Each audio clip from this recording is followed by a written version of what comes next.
Now it's time to talk about templates.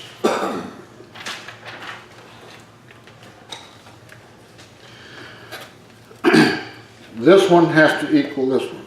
I mean, they've got to match, you know, or when you give them a quarter turn, it's going to be wonky, okay? So they have to be the same. Better than nearly the same, but my first few weren't so same. So anyway, I use this little template. I should have shown you. I've made this template is for this this cylinder. It's and you see it's for a 3 1/4 inch cylinder, and that means the radius is 1.5 inches. Okay, the way I got that radius, that's maybe a time for a little board.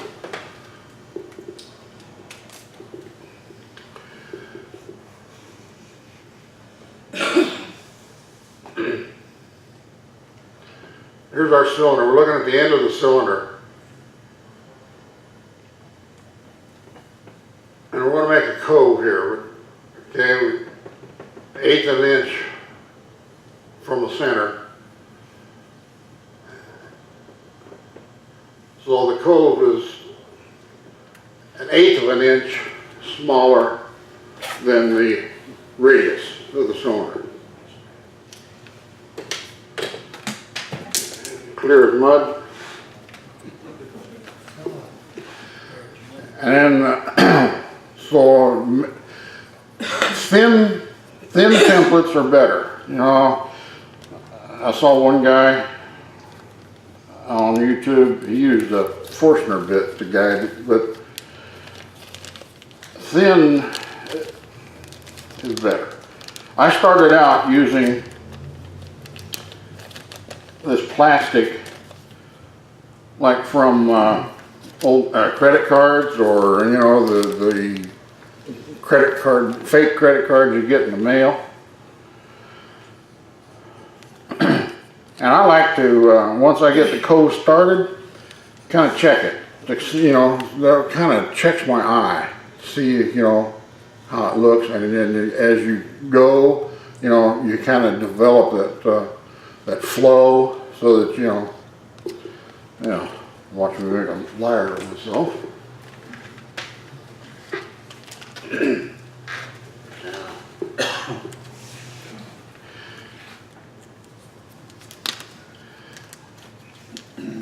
But I made this out of 1/8 inch plywood, just hopefully so it would last a little longer. But anyway, we'll keep after it.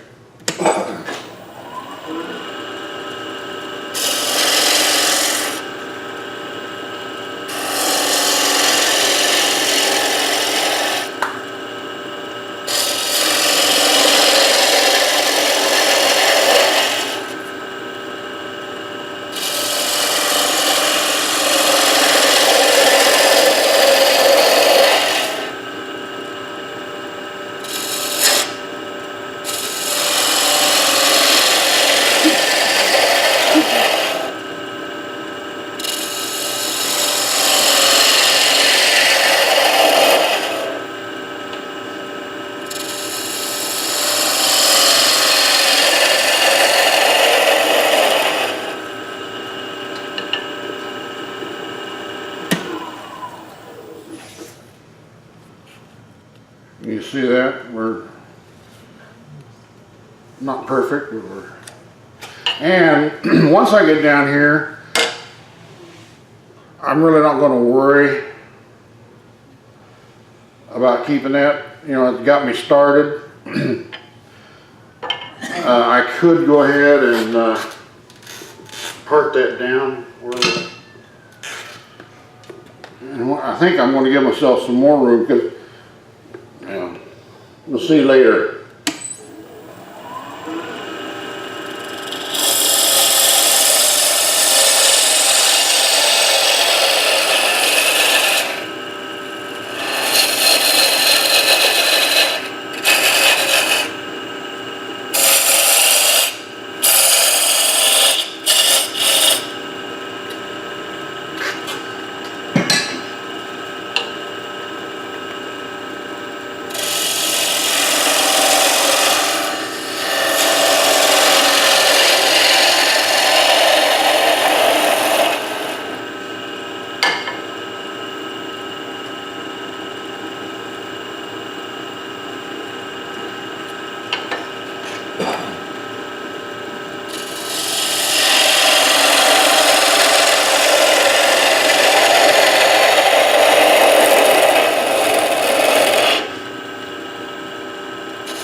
Do we have a little high spot?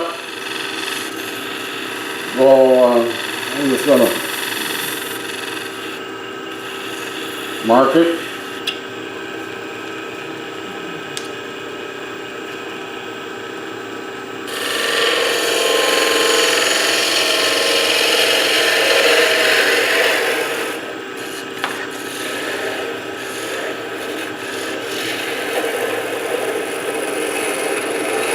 I'm almost afraid if you get too close to this lathe, you know, I might have Anthony's problem.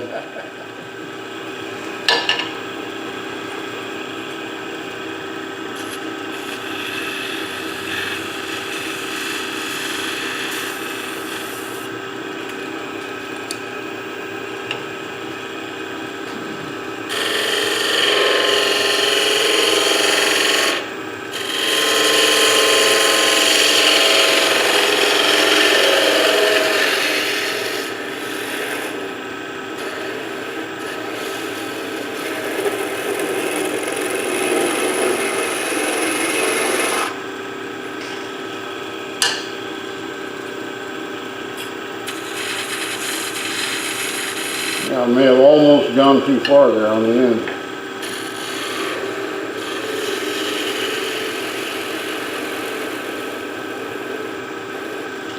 Okay.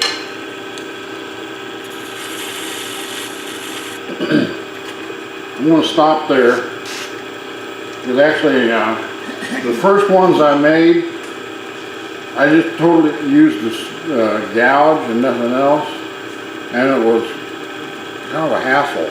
I finally realized I can use a scraper.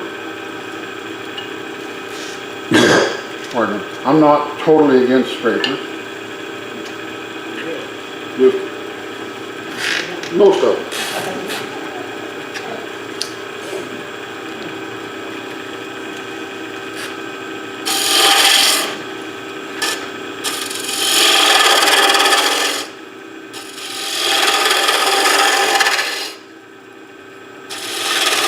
Now one side is going to be easier for you than the other. It is for me. This one feels a little awkward to me.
Probably where I should be telling jokes, but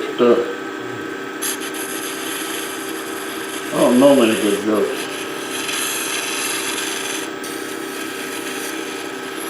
My brother is a jokester.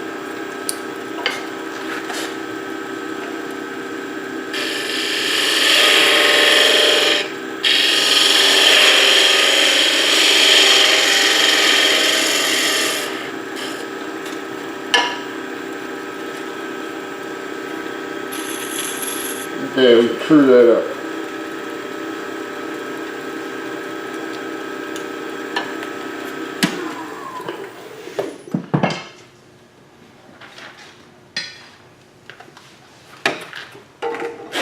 Alright, another.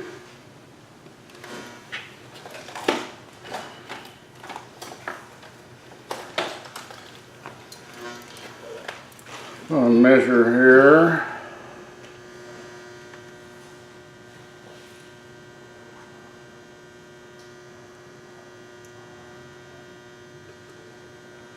And we've got some space, and then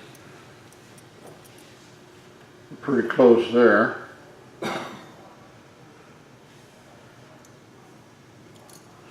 And we got a little extra here.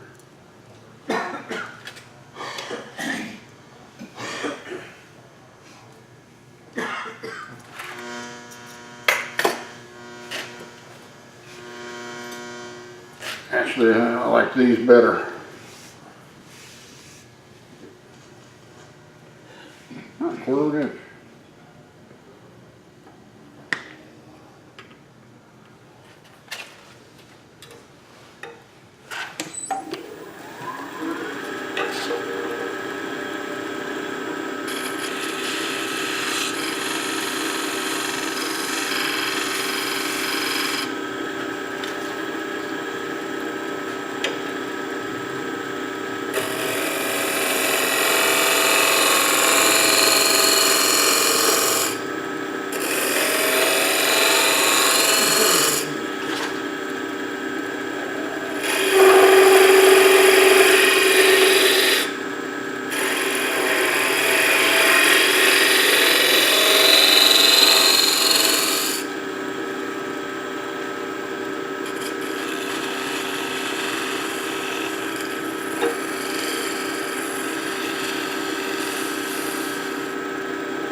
This is the fussy part.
You know, I was just thinking, I didn't pass any of these around if you wanted to look at them.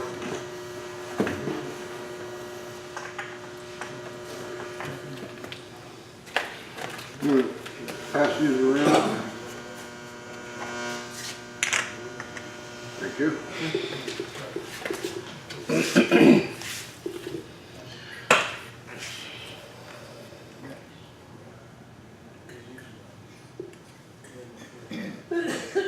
Alright.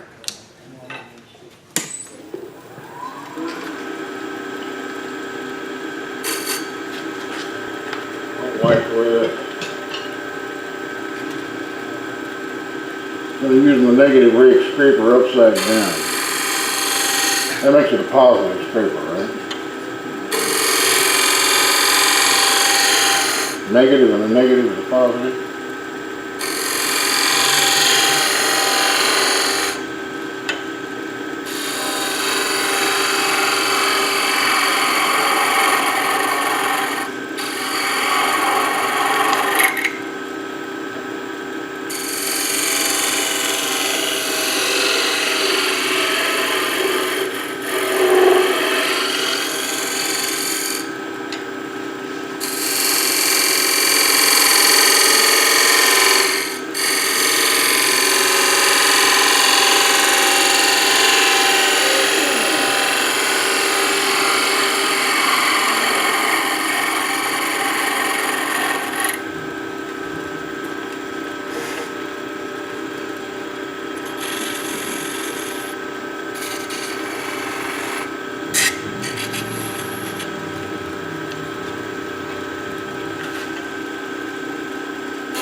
It never ceases to amaze me. After you keep taking off wood, still gotta take more off.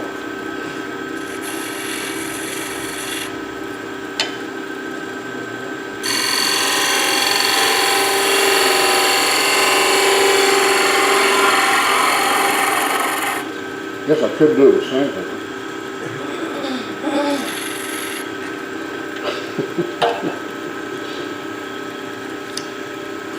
All right, we're gonna stop there.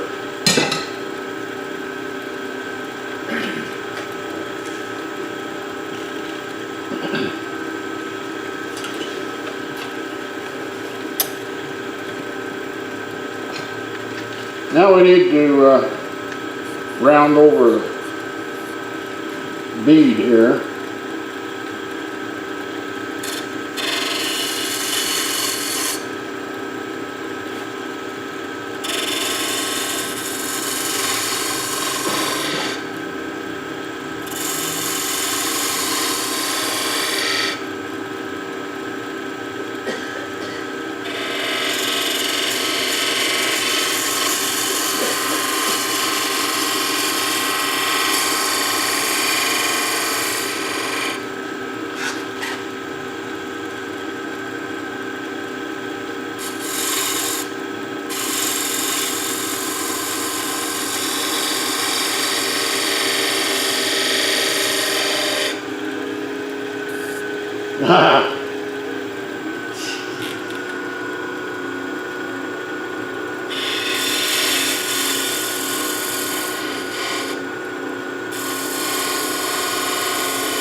Okay.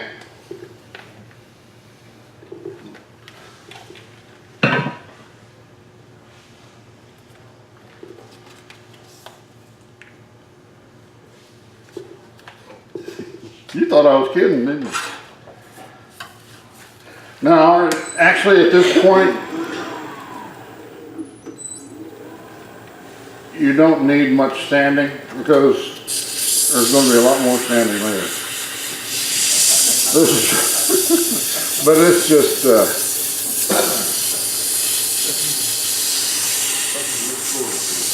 yeah.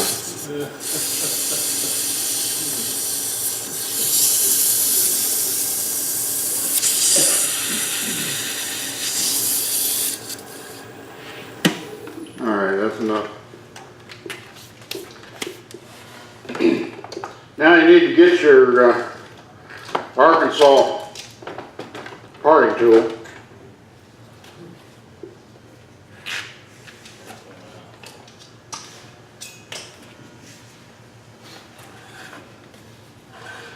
We'll cut it off. You know, the ends of our Femisphere are going to be, 3 1/4 inches wide. We're going to cut it off way beyond that.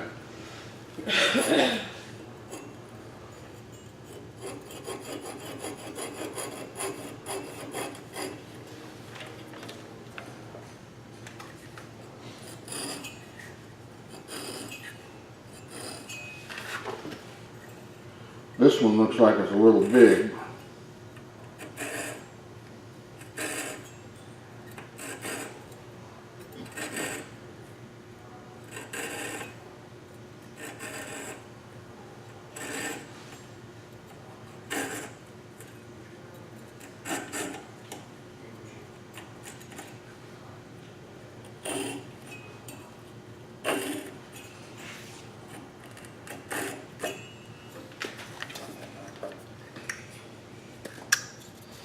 Then that's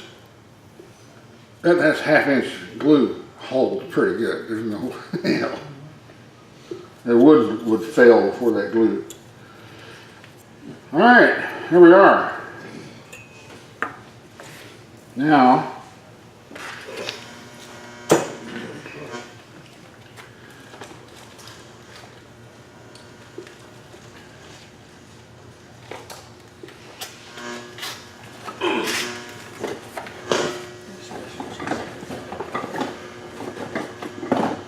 where to put it?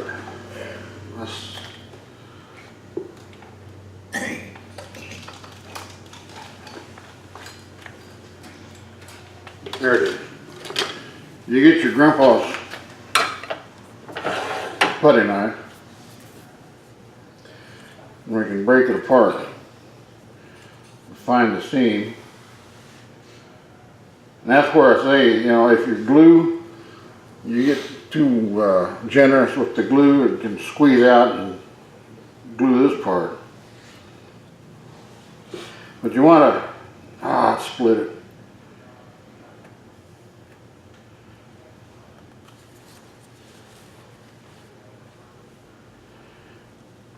You want a really thin blade here, but you don't want a knife, because a knife will do just what it did on this end. It'll cut it and it'll follow the grain. And I think, like I said, what I did was put tape across here, so that's making it harder to get apart. Am I on camera? No. That better? Except for your head. That better? Yep.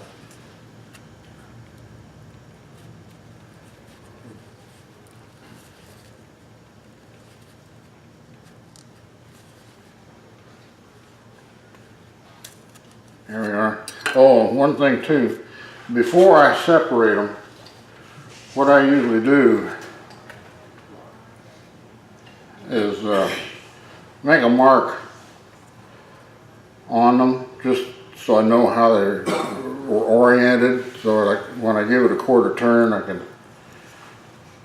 tell one or the other. Okay, now see, you've got the tape in there.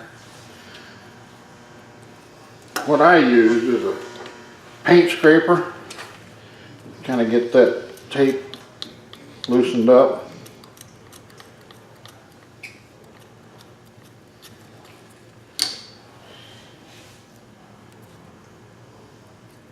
Oh well, peel that off. Then I just take my sanding block and sand that flat. Don't want to change, don't want to round over any of the edges, but just clean off that tape where the tape was. Okay, now these were oriented like this. So now we give it a quarter turn.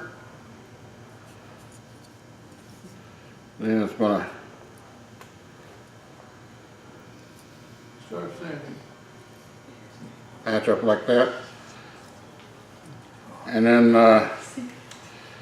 get your glue out and just use the Segmenter's joint, rub joint glue. I have,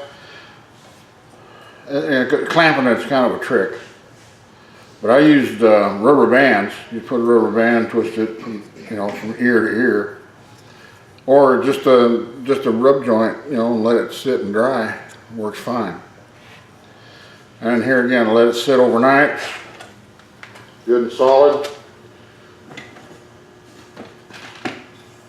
and it dries.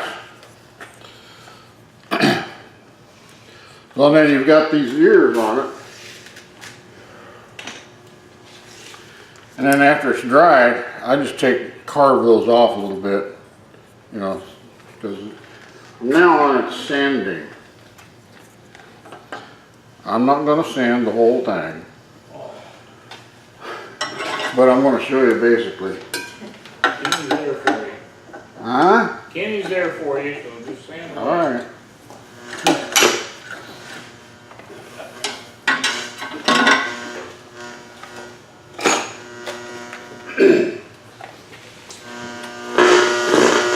Oh, sorry. Excuse me. Oh boy.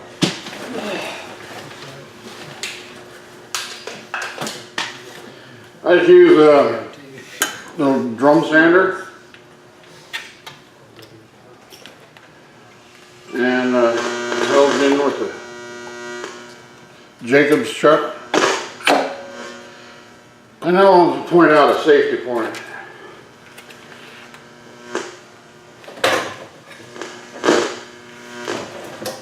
When you use anything in the headstock and you don't have the tailstock pressure up here, you know, if it's not if it's in the Morse taper, it's can be dangerous. So use a drawbar.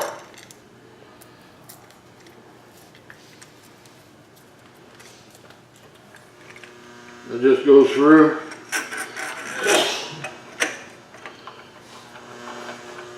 That threads into the Morse taper on the chuck.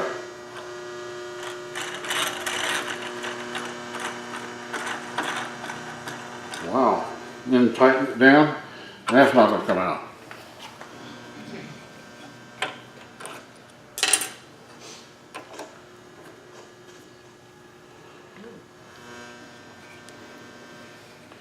If you've ever had a drill bit come out while it's running, it can get exciting.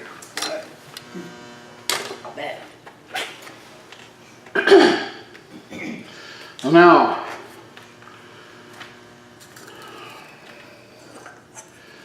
this one's not too bad. I can start off working with a medium grit.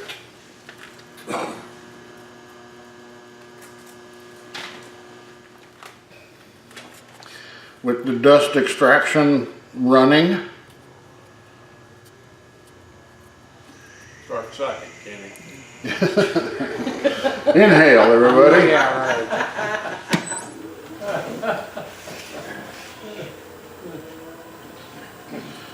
All right, just worry those. Thank you. I was getting warm. Just kind of worry these nubs off. Now, one trick to this, or one point of caution, keep it moving. Because if you get a flat spot, it can ruin the whole deal. So, when somebody claims you didn't turn this, you can see it was done on the lathe. Even, and then just kind of even up the cove where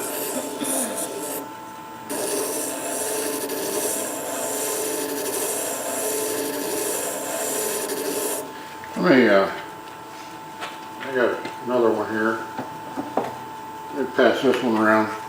This is one of my earlier ones. They've been matches. Did you see that? Oh my God. Playing for the Royals.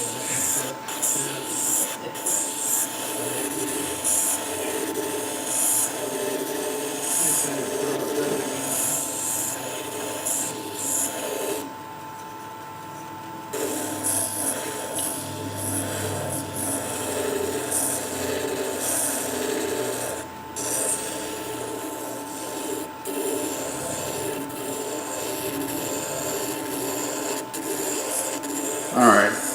You get the idea, all right?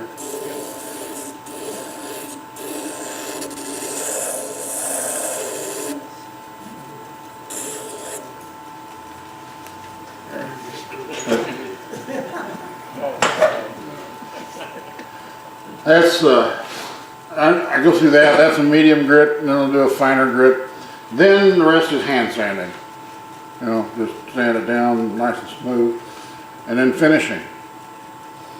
And then you've got a Femisphere. All there is to that. What kind of finish you put on?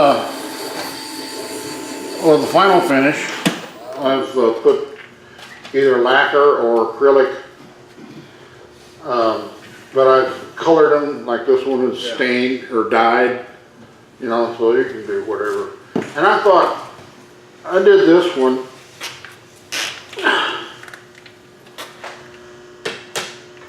I did this one thinking this would show how it goes together. And after I got it done, I realized if I'd have paid attention and could have gotten those to match up, that would have been pretty nice. Rub somebody off. But I just grabbed some 3/4 inch material and glued it together without any thought. Anyway. See if I have anything else on my notes.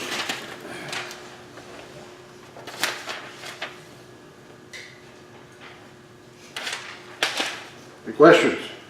Let us know if you ever come up with the use for these. How about grade school? Math class. We're sort of like a calthra. Geometry. Oh, what, caliper? Calthra. Good talk. What the military uses to stop vehicles. Oh, yeah. No, the guy I got this idea from, Drew Shelton, on YouTube, you can look him up, the Denton Woodturners. He got into it because his wife was a math teacher, and they saw a demonstration or something, or saw some, and she told him, said, "You will make some of these." So, well, that's my story. We'll stick to it, huh? I'm going to finish it. And it's Femisphere. Next, Femisphere.